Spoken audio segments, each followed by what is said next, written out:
I wasn't ready. Well, good afternoon, everyone. How are you doing today?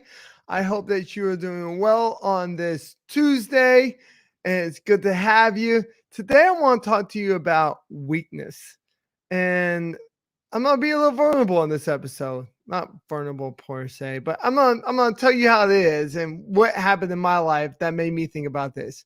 So let's go. Life, faith, Jesus.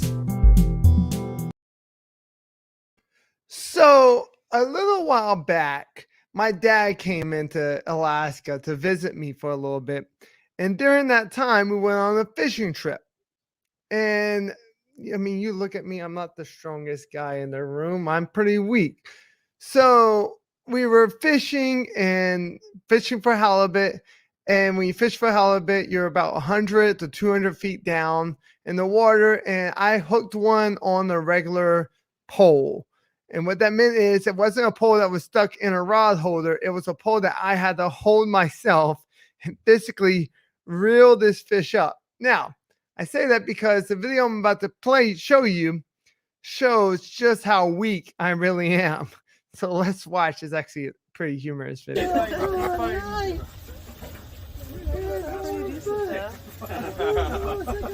Josh, it better weigh at least as much as you do. I hope so. I'm a lightweight.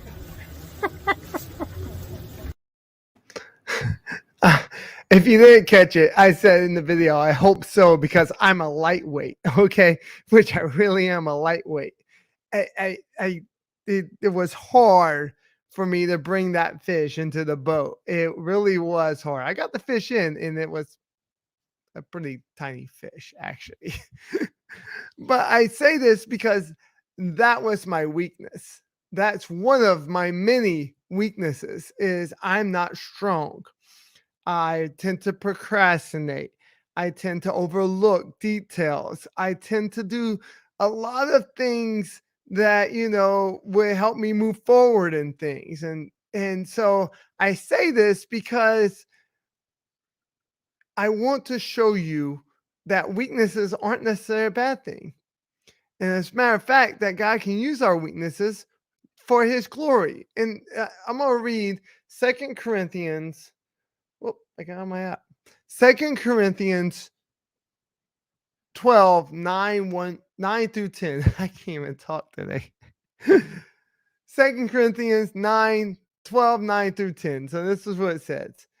But he said to me, my grace is sufficient for you. My power is made perfect in your weakness. Therefore, I will boast all the more gladly about my weaknesses, so that Christ's power may rest on me.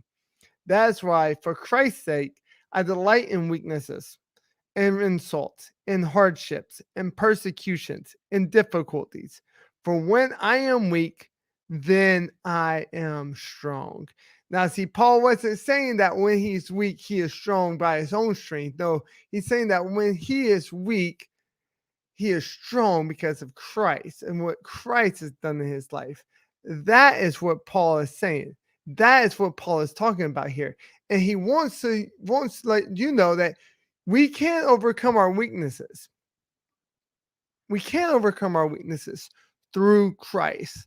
We can make them where they become our strengths into showing the glory of God. Basically, another weakness, I've talked about this before, is that I had a speech impediment growing up. That was a weakness. I was scared to talk in public because of that weakness. I didn't like to say things because my speech impediment didn't allow me to do so. And so because of that weakness, I literally had to go to speech. But now I'm using that as one of my strengths. Now I'm literally, I speak. I'm a pastor. I speak for a living. Now, not everyone understands what I'm saying all the time, but that's beside the point. So the other thing is, let us boast more about our weaknesses than our strengths. Let us boast more about our weaknesses than our strengths. Because in today's culture, our main focus is on our strengths. What's your strengths? What are you good at? Do what you're good at. Do what makes you feel good.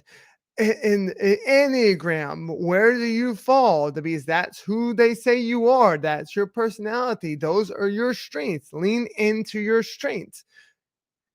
Does all this ring a bell? We focus less on our weaknesses. Now, I'm not saying that all right, let's take for instance me. I'm not gonna say I'm gonna go bench 250 pounds because guess what? I can't bench press 250 pounds. Okay, that's my weaknesses.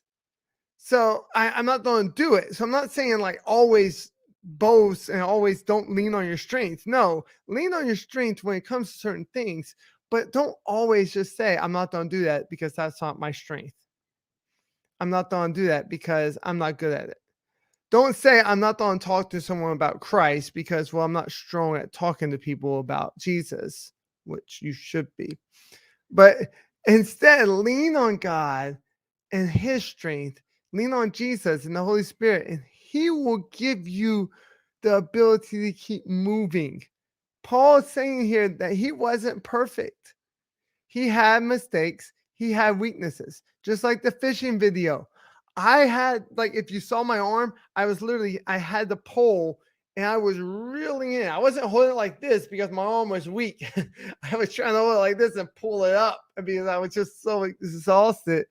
And it was only like 2 minutes worth of reeling. It just, I was just exhausted and weak. So I say all that because these are our weaknesses. These are what allows you to move forward in life. When you find out what your weak points is, you strengthen them up. If I want to start bench pressing 250 pounds, I'm not going to work out in order for me to be able to bench press 250 pounds. Okay. So find your weaknesses. Hey, if you're liking what you're getting out of this video, hit that thumbs up button. And if you haven't subscribed already, consider subscribing. So today's question of the day is, what is your biggest area of weakness and how can you use it for the glory of God? How can you use your biggest area of weakness for the glory of God? What makes your weakness perfect for God's strength to show? As always, guys, I hope you have a good day. It's time to be different. It's time to live different. You have a good day.